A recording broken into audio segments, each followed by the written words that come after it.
Hello, everyone.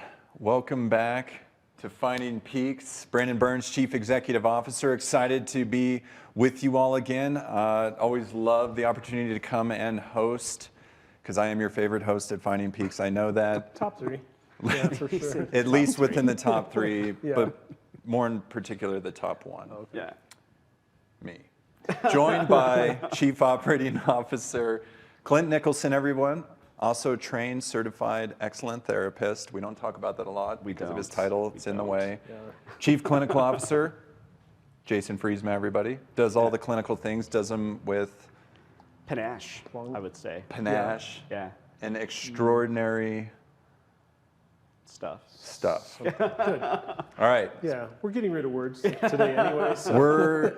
We're trying to be a little bit more fun here at Finding Peaks, myself included from the host position. I do some Q&A, and sometimes that comes off as a little dry according to our viewers. So I'm just trying to pep it up a little bit to interact with you all better, and I'm listening. So keep those comments coming, findingpeaks@peaksrecovery.com. We hear you and we love you. What we're talking about today here at at Finding Peaks, is this word addiction. And one step back before we dive into what we want to talk about here is that the vision of Peaks Recovery has been to disrupt an industry through quality of care. So what does it mean to disrupt an industry? And the things that we want to disrupt today is to talk about the word addiction and whether or not it's a limiting word that we use within our industry that's limiting opportunities as far as getting well.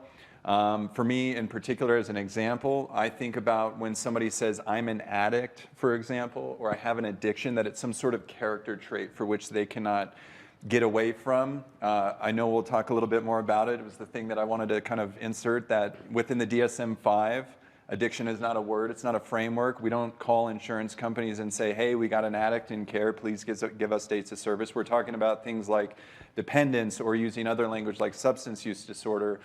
And so out of that, to kick this off with the first question, to antagonize the potential disruption of this language, how does the word addiction first and foremost benefit us as an industry before we move into maybe how it doesn't benefit us or where we see those limiting features? And so we're going to do a little pro and cons here across the board. And maybe I think we start with the pros. Okay. How does the word addiction benefit us as an industry? I mean, I think, addiction just in its name means basically an inability to stop some sort of compulsive or unwanted behavior. And I think it benefits us because it is kind of universally understood what addiction is. Certainly there are nuances and that sort of thing related to addiction, but I don't know, that's my first thought to your question. Mm-hmm. What do you think?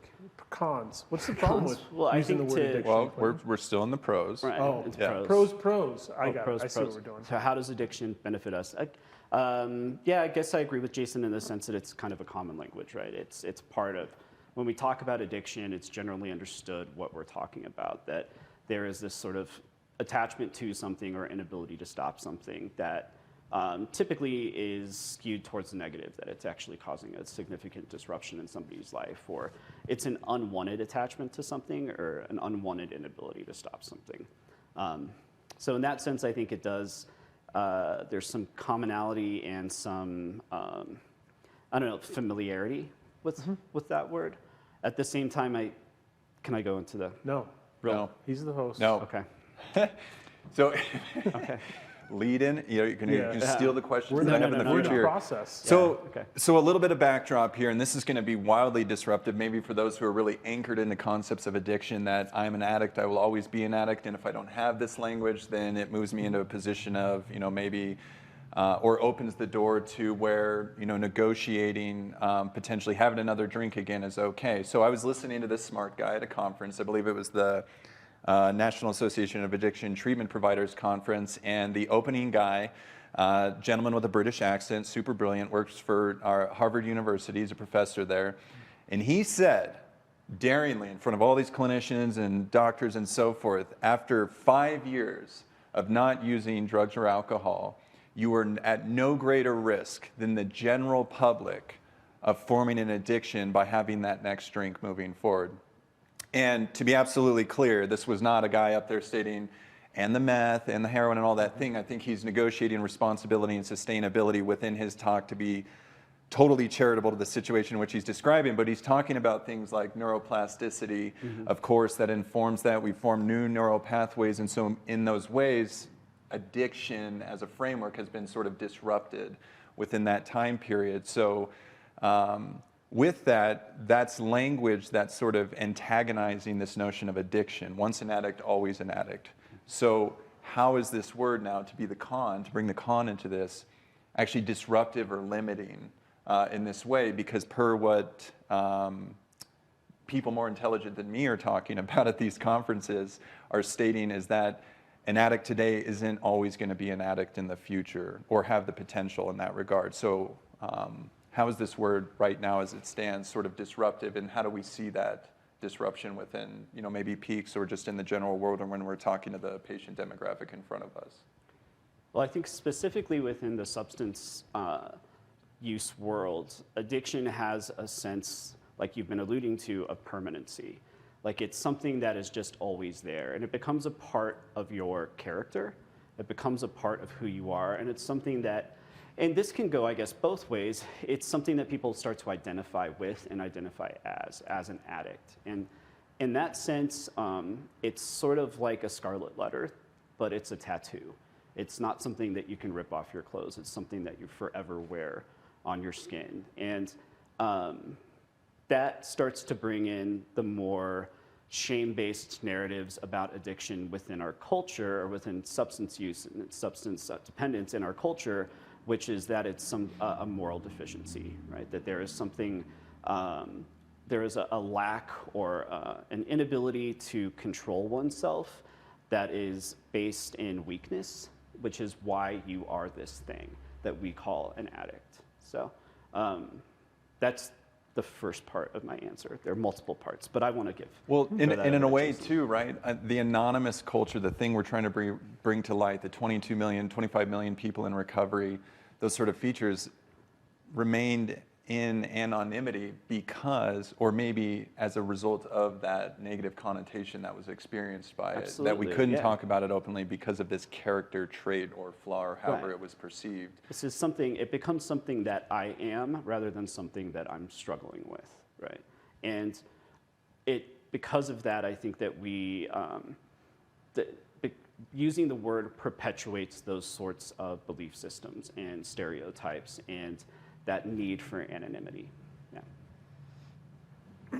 I saw you both look at me, so I'll go ahead and speak to that's this your a little bit. I thank you. I do think a couple things came to mind as you guys were talking. First being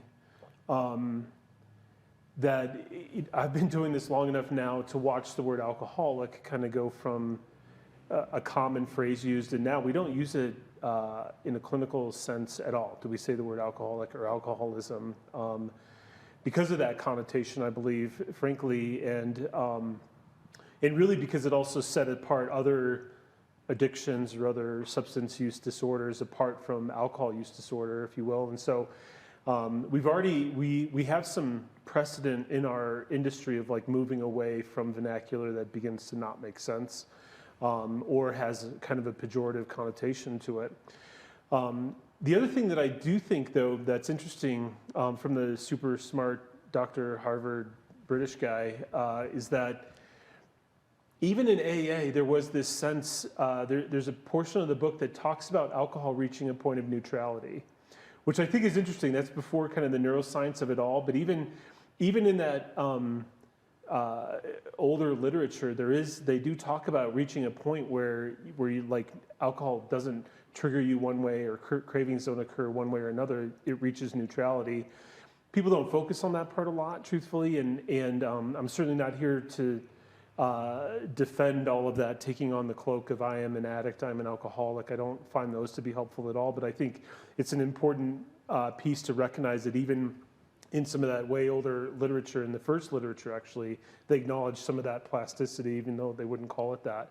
By any stretch of the imagination. So that's my initial thought on it. And I do think, to me, there is a distinction between the word addict and addiction. Mm-hmm. One describes a person, the other describes behavior. And I mean, I'm easily in the camp of like, let's get rid of the word addict. Like, I don't love that. I don't love that terminology. I don't find that to be useful at all. In any way, you know, addiction, I think, is a little bit more challenging to unravel from our field. Yeah. I mean, I agree to a point, I think. I think we're done. Thank you. I think we're done. It's a very small point, though. It's like pinpoint. Okay. Yeah, I agree to a pinpoint on that. Okay. I think it's going to be, it's hard to get rid of that word. And I think a couple of months ago, I remember going up to you, Jason, and saying, hey, you know, in the future, what I want to do is have a program where we get rid of the word addiction. And there was a little bit of a moment of like, what the fuck are you talking about? Excuse my language, I apologize. What the heck are you talking about? Yeah, put the little thing. It's a book. It's a book he read. There was a WTF moment. Yeah. And, but I think what I started to recognize over the years was even though addiction describes a behavior, it describes a stigmatized behavior, right? And it describes a behavior that we continue to separate out as different from other behaviors. Like it's, when in reality, it's just another maladaptive behavior of which there are an infinite, you know, plethora that people can choose from on any given day. And even more so, what it does is it continues to fracture the industry, and it continues to separate out that addiction, the behavior of addiction or the behavior of substance abuse and dependence is somehow different and should be treated different from people who are struggling with mental health disorders, when in reality, they're all, in my mind, one and the same. So in that sense, I think that's when I see it becoming the most, not disruptive to the industry, but the most detrimental to the industry. When I think you bring up an interesting point too, is that I think as a field, we've taken the word addiction and then actually try to keep expanding addiction into process addiction and gambling addiction and Right. sex and love and pornography and food and Right. all of that. Like we've been working in the other direction, actually, Right. trying to make everything an addiction. right, Right. but really cheapening the word, I guess, or I don't know, making a stereotype out of the word in a Well, way. and in So the process, missing the point of Correct. what we're actually trying to address, which is we have a behavior that is causing a major amount of disruptions in someone's life to the point of where it's become detrimental. I mean, that's what we're looking at. We're looking at a behavior. We're not looking at an addiction. You know, and we can look at any behavior. We can look at any pattern of thought or mental processes and say the exact same thing. But yeah, we start to label things as, oh, I'm addicted to TikTok. I'm addicted to blah blah blah. You know, and it does. It takes away what actually that word I think initially meant, which was to highlight that this is something that people struggle with and it's an illness. But really, as we've progressed of our understanding of the brain and sort of neuropsychiatry, that we recognize what we have is a physiological dependence. You know, that's really at the crux of a sort of what we would call addiction, is this physiological dependence that begins to transform into a psychological sort of obsession as well. And then you get the psychosocial factors or the sociological factors on the outside, and you have this really complex biopsychosocial disorder that you're dealing with. But again, we lose all of that nuance when we just say, oh, you're an addict, or I have an addiction. Like because it's become so cheap, we've lost what is really a very expensive disorder that people deal with. And it's emotionally expensive, psychologically expensive, and sociologically expensive as well. And adding to it as well, as far as the way that I also see the language being disruptive, is we have these concepts of addict and normie. So I'll walk into a situation at Peaks and say, well, I just have this experience behaviorally that I walk into a restaurant and I have 2 drinks, and then I sort of negotiate in that moment, third drink or to water or nothing and go home, or take a cab or whatever the case might be, and somebody's like, well, that's exactly how a normie would think. And Well, it's a behavior that I'm experiencing in that moment. Now, in a setting, maybe night out with the boys, we'll call it, to use slapstick language here, right? Maybe I'm celebrating, at one of my buddies' house, or an event where we're doing a bachelor's party or something like that. In those situations, with the normie disposition, I might behave and have 3 or 4 drinks in that regard. And so, but in that, the behaviors are changing per the setting, where addiction, of course, is those behaviors are consistent through all settings and continuing to move forward. But ultimately, it feels like, again, we're talking about the behaviors of the situation. And I guess the thing that I want to say that is frustrating about this is it feels like when I have this notion that I'm an addict, I'm walking away from a treatment center, and instead of maybe exploring the relapse out of this subset, that it's this 0 to 60 back to all across the board, drinking, using, abusing drugs and alcohol, whatever it looks like, in that regard, because through the language, the individual doesn't have the experience that I have any other choice than to actually do a different behavior or to participate in this in another way. In that regard, of course, I'm not advocating for walking out of treatment and doing these things, but it seems, again, to be more of a behavioral issue than this thing that I am at the end of the day. Because a normie doesn't define in any sense of the term how many drinks I have in any given setting or whatever the case is. I'm also perfectly okay with getting rid of the word normie. Yeah, For sure. absolutely. Yeah. Right. Well, and I think, to your point, and I'll actually play a little bit of devil's advocate to you, Brandon. I think that we have to be careful that by getting rid of the word addiction, we don't in any way disparage or disregard the suffering that goes along with struggling with addiction. Right. Because it isn't, it's really easy to say it's a behavior, but it's a behavior that's motivated by something much more complex as well, right? Because you have this neurological dependence that takes years to navigate and to really recover and heal from, plus of all of the other external or physiological factors that might come into play. There is value, though, in describing some people in our old vernacular of addiction. Addiction, again, using the old vernacular, does tend to be progressive, whereas your description of celebrating at a wedding and having a few drinks or whatever, maybe more than you normally would, it isn't on this progression. And I do think people that I've watched with substance use hit some sort of threshold, and then it becomes progressive until they get the help they need to treat the things that are underlying the behavior. So I don't know. I think Right. I don't want to lose track of some of this, because I do think there is some importance here. There are some nuance issues that do need to be. But I think at that attended to. moment, Jason, is where it actually it's beneficial said my to lean into that it is at that point neurology. It is chemistry. It is your body that is making something progressive. It's not your attachment to the behavior. It is literally your body telling you to not stop. Like we don't increase our behaviors. We're not going to increase those behaviors because we want to, right? Yeah, like it's not out of. Okay, I 100% agree with what you're saying. I'm just saying it's helpful to make sure we have that word that says, whatever that word may be, or a way to describe that, hey, there's a point that you'll reach where the neurobiology takes over, and you can't stop by yourself. Right. And so at that point, I think we have progressive dependence, right? Okay. So I think that there are, and again, it's, and this is the English nerd in me. Like words have power. Like they absolutely have power, and the things that we say and the way that we say them, the way that we talk about them, absolutely impacts not only the way that people internalize and identify with themselves, but also the way in which they're treated in social settings and in treatment settings. And I think that if by changing the language and really focusing more on what's really happening inside the body, and then the impact that has on the behaviors, we start to make it less about this person has something wrong with them.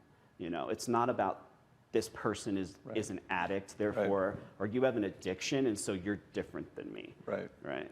And as well, too, I mean, just to bring back the normie language a little bit here, that I'm equally susceptible to the notion of an addiction or to dependence in this regard, because a life event or whatever could occur, or being at the bachelor's party, now I'm having excess drinks or whatever, and maybe some amphetamines fall into the room or whatever, and I find myself doing it because I think I'm a normie, and then the behaviors and everything progresses from there, and it is something so intoxicating that I end up, getting involved with at that level. So like, there's also nothing about normie dispositions that are limiting to the degree that I won't form a dependence around something or obtain an addiction, at least in the way that we're talking about it. So yeah, I just wanted to. And to speak to the us and them language too, like I've been asked hundreds of times if I'm an addict working in this field by clients.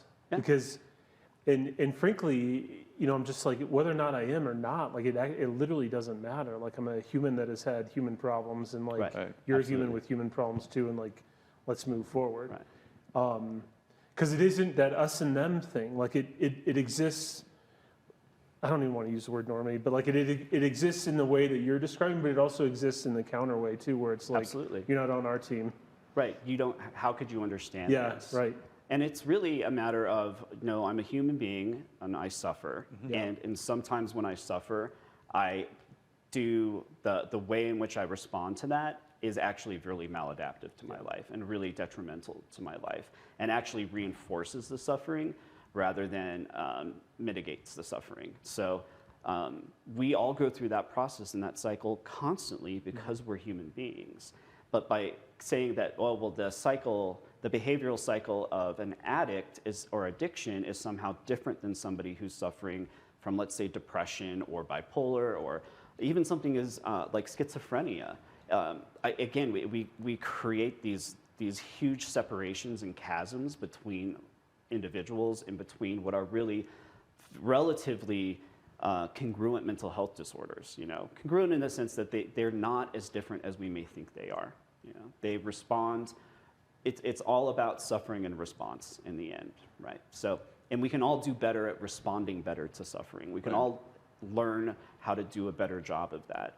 And the reality is that we're not all, as a culture, I don't know that we actually really prepare people or train them or teach them how to do well in those situations. Yeah.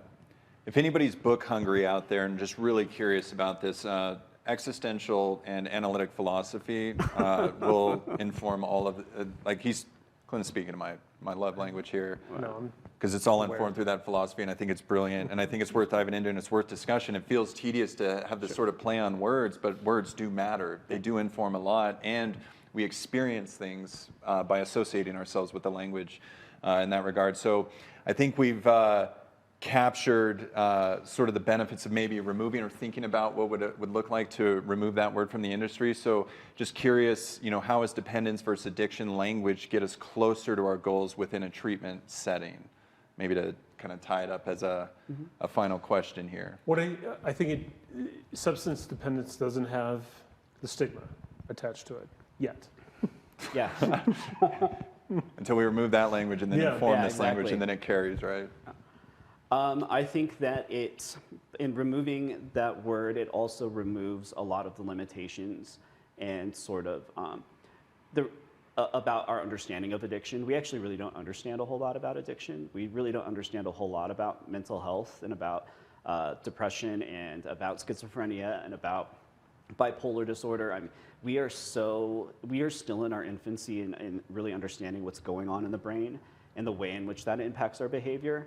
That by taking these old words and ideas away, it frees up the space for us to continue to explore and deepen our understanding of what we're actually experiencing and how to best treat and meet those needs.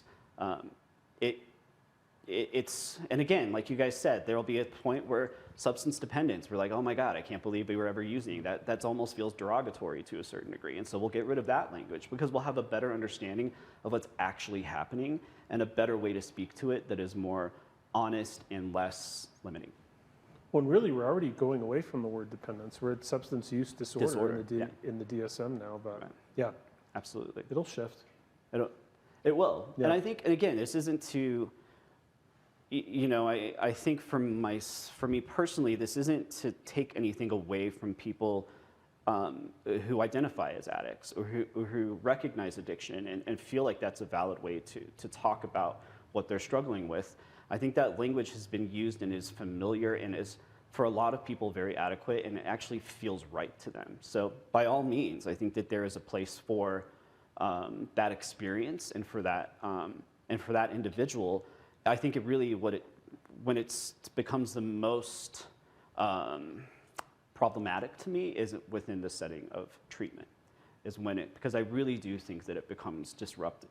It disrupts the industry in the wrong way. It disrupts the industry towards staying the same and towards remaining in the realm of stigma rather than disrupting the industry forward. Yeah. Final thoughts, Jason? I think we laid it all on the table here. Okay. Right. We actually agree on a lot, Clinton. Yeah, absolutely. I thought we were going to disagree a little bit more, but Right. we haven't. He did call me Jason once during this, like in a really. Yeah. Jason. It was a Yeah. very weighted. Yeah. Yeah. Absolutely. Yeah. I think that there is, again, this is hard stuff. This is the part for me personally what I really is important, because this is the future, right? We can get really good at doing the same thing, but I guess for me as an individual, I'm not here to do the same thing. Yeah. And I don't think that you are, and I absolutely know that you are, and that Peaks, that's what it means to disrupt the industry. Yeah. Well, and all of that beautifully stated, especially by you two, maybe not by myself, but it takes me back to the Vista research things that I've and Conquer Addiction episodes that I've done with Joanna Conti in the past. Take a look at them and all those. If industry outcomes have remained flat for the past 30 years at 33% or below in that regards, and we are collectively, I think, continuously curious about how to disrupt those outcomes. Absolutely. And for the viewers on the other side of here, and I think you said it, poetically in that regard, we're not trying to dismount what has worked for you or take away from anything that is nurturing around this language, but just to have a discussion about, if we're going to go from 33% outcomes to 50% outcomes, we have to explore things that are limiting features of our industry, and language, the word addiction, might be one of those things, and that is simply what we are trying to explore today. So I appreciate everybody for walking through this with us, talking about something that's difficult. Finding Peaks at peaksrecovery.com. Send us your feedback, thoughts, ideas. Inform future episodes, how we should behave in these episodes. Find us on the Facebooks, the Instagrams, but more importantly, the TikToks. Chris Burns, president and founder, doing an awesome job at screaming in the microphone and getting people amped up on recovery, and would encourage all of you to follow his journey on TikTok. It's very exciting as he explores mountaintops and so forth. So all that stated, Brandon Burns signing off here at Finding Peaks, and we'll see you next time.